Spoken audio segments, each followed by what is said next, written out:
Nós saudamos a todos com a paz do Senhor Jesus. Você está no canal da Igreja Cristã Maranata e este é o programa A História do Cristianismo. Seja bem-vindo ao nosso programa e você pode nos acompanhar, além do canal do YouTube da Igreja, pelos canais de televisão, na Sky Livre, no canal 85 e também pela TV RO da Embratel pelo canal 126. Estão presentes conosco neste programa o pastor Luiz Eugênio, secretário-geral do presbitério, Paz do Senhor a todos. e o pastor Serlon, professor de História, historiador universitário. Paz do Senhor Jesus a todos. No programa anterior, nós falamos sobre o silêncio profético, falamos abundantemente sobre o silêncio profético. Também foi falado sobre os impérios da época, desde o silêncio profético até a entrada da época de Jesus. Foi citado também nos programas anteriores as profecias sobre a estátua das visões e revelações de Daniel, como também os animais simbólicos. E um dos espectadores que acompanha o nosso programa fez uma pergunta, teve uma dúvida, e a pergunta dele foi a seguinte: quando se descreveu os animais simbólicos, o urso representa o Império Medo-Persa. E a pergunta foi a seguinte: o que são as 3 costelas na boca do urso? Eu vou ler o texto para facilitar o entendimento. Diz assim: continuei olhando, e eis aqui o segundo animal semelhante a um urso, o qual se levantou de um lado, tendo na boca 3 costelas entre os seus dentes, e foi-lhe dito assim: levanta-te, devora muita carne.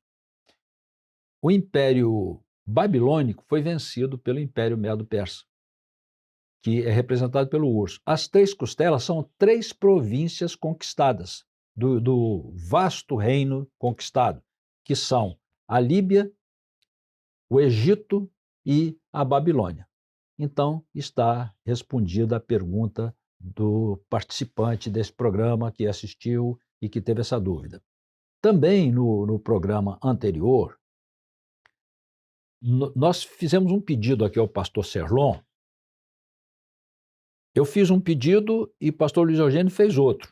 Ele pediu para pastor Luiz Eugênio pediu para esclarecer melhor a questão do Império Romano. E eu pedi para que ele falasse um pouco de Júlio César, porque, fazendo uma recordação, ele disse que o Império Romano começou com Otaviano. E Júlio César foi antes de Otaviano, e sabemos que Júlio César é a maior referência quando se trata de Império Romano. Então, eu queria que o pastor Serlon nos satisfizesse essa dúvida, esse esclarecimento. Amém, perfeitamente. A paz do Senhor Jesus a todos. Meus irmãos, quando nós falamos a respeito de Júlio César é uma das grandes referências à história da civilização romana. Apenas para que seja melhor contextualizado, Roma foi fundada como uma cidade-estado em 753 a.C. E até 509 a.C., Roma teve um sistema de governo monárquico, tinha um rei. Porém, em 509 a.C., Roma passa a ser uma república. E nessa república, o órgão mais importante era o Senado, que era um órgão formado por 300 senadores, que eram dos patrícios, a elite, a nobreza, a aristocracia de Roma. E além desse Senado, havia uma série de outros cargos, outras funções, chamadas genericamente de magistrados, cônsules, pretores, questores, edis, que tomavam conta da gestão de Roma. Então, Roma era uma república. Mas essa república teve um processo de expansão territorial, conquistando vários territórios, dominando povos, civilizações, e esse processo acabou gerando mudanças sociais, econômicas e políticas em Roma que geraram uma crise interna. Começou a haver uma situação de disputas pelo poder, guerras civis, general contra general, e é nesse contexto em que, após vencer uma guerra contra outro general, o general Pompeu, o Júlio César se torna o líder máximo de Roma. Então, Roma ainda era uma república, ainda tinha Senado, ainda havia os magistrados atuando, mas Júlio César ele se torna um ditador. Em Roma, ele concentra poderes em suas mãos. Ele vai concentrando poderes administrativos, até mesmo poderes religiosos. Ele chegou a se proclamar como sumo pontífice, ou seja, o sacerdote máximo da religião romana. Ele vai se declarar imperator, comandante em chefe das forças de terra e mar, que não é propriamente o título de imperador, mas que era uma titulação militar naquela época, de maneira que o poder se concentrou em suas mãos, embora Roma permanecesse sendo estruturalmente uma república. Acontece que a concentração do poder nas mãos do Júlio César fez com que houvesse uma reação do Senado. Os senadores que até então detinham uma preponderância política em Roma, eles estavam perdendo atribuições, perdendo poder e por isso organizam uma situação ali para matar Júlio César. Inclusive, isso aconteceu dentro do próprio Senado de Roma, em março do ano de 44 a.C. Nos idos de março ali, César é morto traiçoeiramente, apunhalado até a morte dentro do Senado. Ocorre que Júlio César tinha um sobrinho que era o Otaviano, ou Caio Otávio, como também era chamado, e após a morte de Júlio César, Otávio, juntamente com outros aliados de César, formam um governo de coalizão, chamado de Triunvirato, o segundo Triunvirato, o governo dos três varões, e após um tempo, Otávio acaba prevalecendo sobre os outros membros do Triunvirato, Otávio, sobrinho de César, criado como filho adotivo de César, e ele vai acabar criando, Otaviano cria no ano 27 a.C., o Império Romano. Então, quem estabelece o Império Romano não é o Júlio César, é o sobrinho dele, criado como filho adotivo, Caio Otávio ou Otaviano, que após estabelecer o Império, adota o título de César. Então, esse título, César, passa a ser o título dos imperadores romanos. Comparando, assim como entre os reis do Egito havia o título de faraó, e houve vários faraós, Tutancâmon, Ramsés, enfim, mas também haverá os Césares, que são os imperadores romanos. E qual a importância disso para nós? Quando nós olhamos para a palavra de Deus, não só nos evangelhos, mas também no livro de Atos dos Apóstolos, as cartas do Novo Testamento, nós vamos ver várias menções aos imperadores romanos, como os Césares.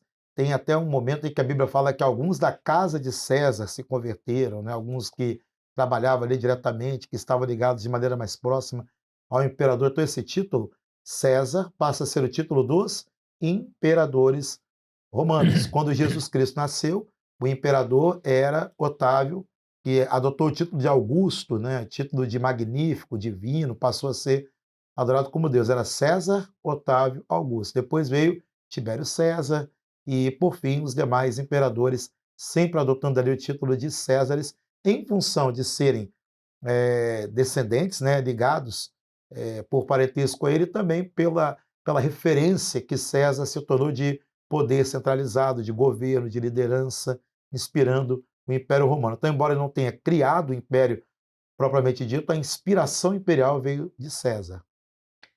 Amém. Então, a pergunta foi respondida. No programa anterior, Cara, é muito interessante. César, Júlio César, né? Tem até uma lenda popular que fala que ele nasceu cesariana. Não, na verdade, isso aí não existiu, não. Isso aí é uma lenda que se conta. Até aquela revista História, ela retrata essa lenda que é contada. E esse nome cesariana veio de Júlio César, mas na verdade nasceu cesariano. Embora já existia essa prática naquela época, né? Agora, é interessante lembrar, e aquele sequestro, teve um sequestro dele uma vez, né? Foi sequestrado, depois ele ficou um tempo sequestrado, tinha uns 20 anos mais ou menos, depois ele matou os sequestradores todos eles, né? Tem várias histórias da vida dele, que ele o Júlio César, ele era... Agora, são muitos fatos da história dele, né, que é retratada aí. Os livros de história e as revistas que contam a história da humanidade, especialmente a história dele, né? Conta esses fatos aí, né? e, pastor Luiz Eugênio, o senhor queria fazer também alguma referência, porque nós vamos partir agora para a entrada na época de Jesus. Ainda sobre o Império Romano, Queria fazer alguma consideração ainda? Eu acho que agora nós vamos entrar na questão do Império Romano, que o Serlão já explicou bem, vai dar alguns detalhes. É importante lembrar que Jesus, quando chegou, nós vamos falar de João Batista primeiro, mas chegou no meio de uma ditadura mesmo, né? Que o Império Romano era um império perverso mesmo. Então ele chegou no meio de um rigor extremo sobre os judeus, né? Os judeus estavam escravizados mesmo pelo Império Romano, porque ali eles não tinham muito direito não, certo? Embora alguma parte religiosa tinha essa parte, mas eles eram um domínio, que eles tinham um domínio, o poder dele era pela força, né? O Império Romano não era brincadeira não, eles agiam. Eu acho que depois o Serlão pode dar mais detalhes sobre esse império, mas nós vamos falar primeiro de João Batista, né? Vamos. Então, Vamos lá. nós terminamos o programa anterior falando sobre o silêncio profético, falamos também um pouco de João Batista. Vamos voltar a João Batista. João Batista foi o último profeta do Velho Testamento. Se olhar nos livros dos profetas, nos livros, o último é o profeta Malaquias. Mas, de fato, ainda dentro do Velho Testamento, o último profeta foi João Batista. João Batista, Deus usa este profeta, cheio de credenciais espirituais, filho de sacerdote, filho do sacerdote Zacarias, que recebeu uma palavra profética, o anjo que esteve com ele, quando ele entrou no santuário, que era o seu dia de ministrar, sua esposa Isabel era estéril, não podia ter filhos, então o Senhor disse que teria um filho que se chamaria João. Batista, porque ele começou a batizar, né? Mas o nome era João, que significa graça. Então, Deus envia este profeta quebrando o silêncio. Então, Deus rompe o silêncio de 400 anos através do seu profeta. Ele tinha algumas missões dadas por Deus. A primeira era preparar o caminho para a vinda do Messias, o Salvador, que é o Senhor Jesus. Não é? A gente cita o Messias aqui, porque o Messias era esperado por Israel ansiosamente, embora que eles não entendessem toda a profecia. Então, João Batista, ele veio para preparar o caminho, que significava acertar a vida espiritual, porque os escribas e os sacerdotes, os escribas e os fariseus, que eram os representantes de Moisés, o que eles praticavam não levava a Deus, ou seja, o caminho praticado por eles não levava a Deus. E João Batista, ele veio para acertar esse caminho mediante o batismo de arrependimento. Mediante o batismo de arrependimento, que o batismo de João, aí vem aquela pergunta, era do céu? Uma ocasião, Jesus estava entre os escribas e os fariseus, e eles perguntaram a Jesus, com que autoridade tu fazes esses sinais? E Jesus diz, também vou fazer uma pergunta, se me responderem, eu direi com que autoridade eu faço estes sinais. O batismo de João era do céu ou dos homens? E eles, os escribas e os fariseus, que Jesus chamou de raça de víboras, né? Politizados, eles pensaram assim, se dissermos que vem dos homens, nós tememos o povo que tem João por profeta. Se dissermos que veio do céu, ele vai dizer, então por que não creste nele? E eles responderam assim, não sabemos. Foi sabido aí, né? Essa hora é Resposta política, né? político. Aí Jesus disse também, não vos direi com que autoridade eu faço essas coisas. Conclusão é que o batismo de João era do céu. A água era do Jordão. Hoje você batiza num tanque com água comum, mas tem uma profecia sobre aquele ato. Há uma bênção de Deus naquele ato, nos propósitos que se faz naquele ato. Então, assim, mediante várias pessoas que procuravam João para serem batizadas, João prepara o caminho para a vinda do Messias. E João diz que não conhecia o Messias, apesar de que ele tem um certo parentesco, porque Isabel, mãe de João, era prima de Maria, mãe de Jesus. Só que João Batista morava nas montanhas de Judá e Jesus morava em Nazaré. Praticamente não se conheceram. Nem ele sabia que era o Messias. Mas ele disse assim: aquele que me mandou batizar nas águas me disse que ele viria a mim e me deu orientações de batizá-lo. E quando Jesus veio, a pomba sobre ele, disse: aquele sobre quem vier o Espírito Santo, é ele que batiza com o Espírito Santo. Então João Batista batiza Jesus. Quando batiza Jesus nas águas, ele unge Jesus como o Messias, como o Salvador. E diz assim: importa que ele cresça e que eu diminua. Daí por diante, o ministério de Jesus inicia.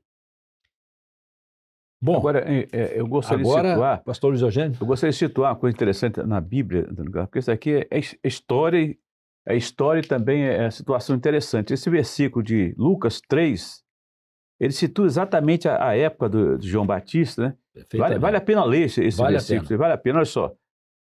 E no ano 15 do Império, Tibério César, imperador, né? Sendo Pôncio Pilato presidente da Judéia, olha só, ele faz uma discriminação detalhada.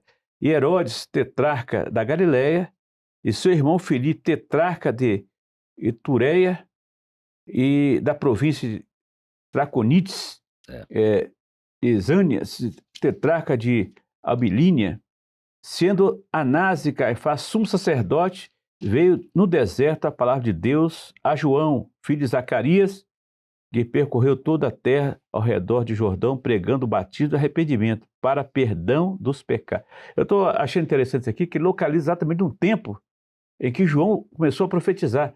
Todos os governantes da época, né, os que estavam no poder na época, quando João... isso aqui é bom para aqueles que querem conferir na história, vão ver exatamente a época que viveu João, né?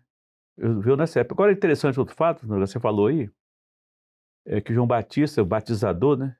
O nome dele, né? Ele que batizou Jesus, né? Batizou com 30 anos. 30 anos. Por isso que a gente, quando fala em batismo, nós sempre recomendamos, batismo a pessoa deve ter consciência. Jesus batizou com 30 anos, Não é? às vezes quer batizar criança, a pessoa não tem consciência de nada, né? Então, recomendação bíblica é batizar quando tiver uma consciência, não que tenha 30 anos, mas que tenha consciência de batismo, né? Jesus deu o exemplo, Jesus não precisava batizar. Que batismo de João era batismo de arrependimento, né? Arrependimento. Mas ele queria dar o exemplo, consciência, para poder se arrepender, né? Exatamente. E havia um detalhe interessante, o batismo, o batismo nas águas não era uma coisa, digamos assim, inédita para o judeu, né? Havia pessoas que não eram hebreus, não eram israelitas, mas que se convertiam ao judaísmo. Eles eram chamados de prosélitos.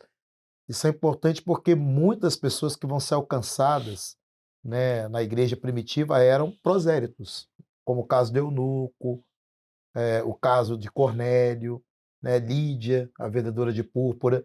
E geralmente quando alguém que não era judeu, do ponto de vista étnico, se convertia ao Deus de Israel, ao judaísmo enquanto a religião praticada, instituída ali a partir de Moisés, essas pessoas se batizavam. Então o batismo já era praticado em relação aos prosélitos. Então não era uma coisa nova, mas a grande questão ali estava no propósito que o batismo tinha no ministério de João Batista, um propósito específico, era batismo de arrependimento. A grande mensagem de João Batista é: arrependei-vos, que vai ser também uma mensagem enfatizada pelo Senhor Jesus e depois pela igreja que começa. Pedro, quando entrega a primeira mensagem dele, após o Pentecostes, a ênfase é o arrependimento. Então era um ministério específico, né? João Batista foi um arauto do Senhor Jesus. Naquela época, já que estamos contextualizando aqui o Império Romano, quando uma autoridade romana visitava uma província, ia diante dele um mensageiro, né, o arauto, que avisava, né,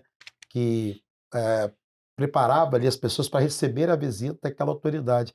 E o ministério de João Batista teve um impacto muito grande. Alguns discípulos de Jesus, antes de serem discípulos de Jesus, foram discípulos de João Batista. A Bíblia fala isso, por exemplo, a respeito de André, né, irmão de Pedro.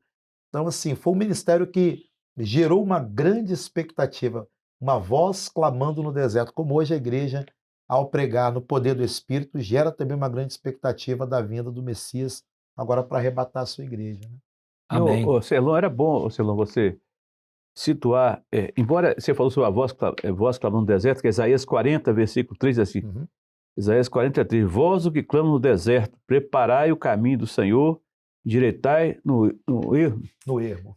vereda do nosso Deus. Então, aqui falando sobre exatamente o João Batista, né? É. Agora, era bom, Celão, você, o Antônio Carlos, falar alguma coisa sobre essa questão de Lucas 3, fala desse momento que João Batista chegou, que tinha o império Tibério César, Pôncio Pilato, presidente, Herodes, faz uma hierarquia toda aqui que existia. Você podia falar, o Antônio Carlos, falar sobre isso aqui também, era importante. De maneira muito rápida, É. né? Sim. O Império Romano, uma das grandes qualidades que ele teve, né?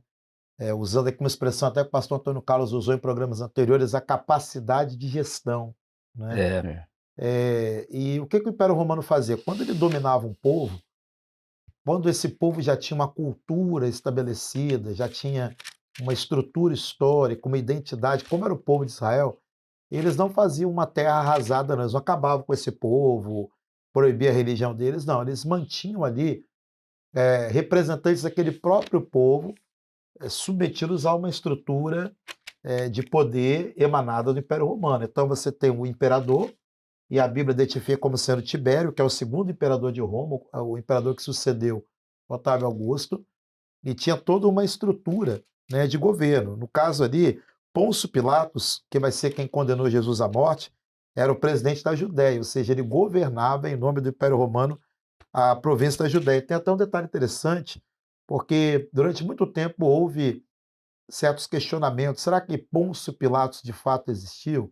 Porque não havia documentos, além da Bíblia, que mencionasse Pôncio Pilatos, ou o livro A História dos Judeus, do Flávio Josefo. Mas, alguns anos atrás, foi encontrado um anel de selar, né, com o nome do Pôncio Pilatos. Foi encontrado na região, né, foi uma descoberta arqueológica importante. Então, quando situa aqui Herodes, tetrarca da Galileia, porque a região ali da Palestina estava dividida em 4 áreas de governo, 4 áreas administrativas, com 4 reis, né, que, na verdade, estavam ali como marionetes do Império Romano. Tomavam decisões locais, como, por exemplo, Herodes, que mandou construir o templo, que tinha o governo ali sobre a região da Galileia, o irmão dele, Filipe, da Itureia.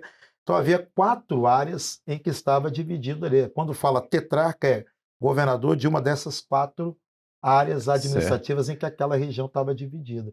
Porém, todos subordinados a Pôncio Pilatos, que, por sua vez, estava subordinado ao imperador de Roma, que era, nessa ocasião, Tibério. Exatamente. Certo. Interessante isso, né? E uma distinção entre as autoridades civis, que eram esses nomes mencionados, e as autoridades religiosas, Anás e Caifás, que eram sumos sacerdotes, né?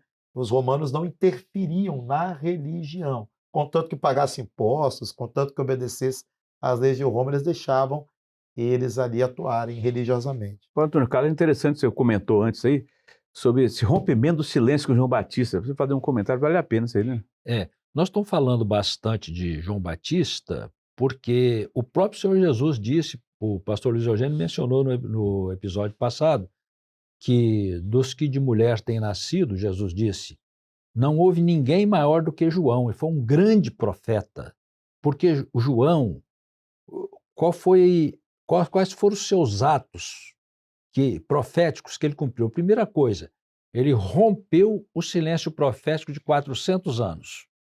Segundo, preparou o caminho para a vinda do Messias, que é o Salvador, que é o Senhor Jesus, mediante o batismo com arrependimento. Anunciou que estava chegando o reino de Deus e o rei deste reino, que é a chegada do Messias, e ungiu Jesus para o ministério. Tem umas coisas, eu acho que vale a pena explorar o João Batista, né, pastor Luiz Eugênio? Porque... Eu gostaria só, antes de você continuar, desculpa aí interromper. Perfeitamente. Eu gosto sempre de ler o que está na palavra, vale a pena, porque Mateus 11:11 diz assim, ó, em verdade vos digo, que entre os que de mulher têm nascido, não apareceu alguém maior do que João Batista, mas aquele que é o menor no reino dos céus é maior do que ele. Então João Batista, olha que Jesus... E João Batista não fez nenhum milagre, né? Não ressuscitou ninguém, não curou ninguém, não fez nada, mas ele foi maior, Jesus falou que foi maior que qualquer outro que nasceu antes dele, né? Que o milagre dele era no batismo, né? Que havia realmente uma bênção de Deus naquele batismo.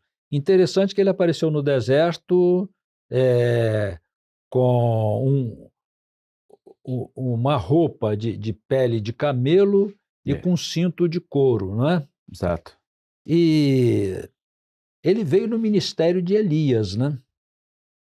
Lá no passado, um dos reis de Israel, mandou os seus generais, seus soldados, irem a um determinado lugar e Elias interrompeu e disse que o rei Acasias não ia viver na cama que ele subiu, iria morrer. E ele perguntou qual era a roupa, como que era essa pessoa. Ele está vestido com uma roupa de peles de camelo e com um cinto de couro. Ele disse, é Elias o Tisbita. Então, João Batista, Exatamente. ele veio da mesma forma. E Elias, ele unge a Eliseu, que recebe porção dobrada. E João Batista, que batizava com água, unge Jesus, que batiza com água e com Espírito Santo, com porção dobrada também. Então, era realmente um tipo de Elias. E quando perguntaram a Jesus sobre Elias, ele disse, com certas palavras, que ele já tinha vindo, que era realmente João Batista, ele veio no ministério de Elias. Assim, João prepara o caminho. Agora, nós estamos falando de história do cristianismo. Nós estamos vindo lá do Velho Testamento, falando da lei de Moisés. Nós vamos entrar agora na nova aliança. João prepara tudo, Jesus inicia o seu ministério e vai fazer uma nova aliança, profetizada lá no passado pelos profetas, dizendo que Deus faria um concerto novo com a casa de Israel e com a casa de Judá, porque eles invalidaram o primeiro concerto, se desviaram, também se falou muito a respeito disso, se desviaram da presença do Senhor, agora o Senhor ia fazer um novo concerto. Esse novo concerto não seria em tábuas de pedras, mas ele iria escrever nas tábuas do coração. Ele está falando do batismo com o Espírito Santo. Então Jesus, ele vem para fazer essa nova aliança. Nós vamos falar dessa aliança no episódio que vem. Basicamente, falamos a respeito de João Batista, né, nesta edição.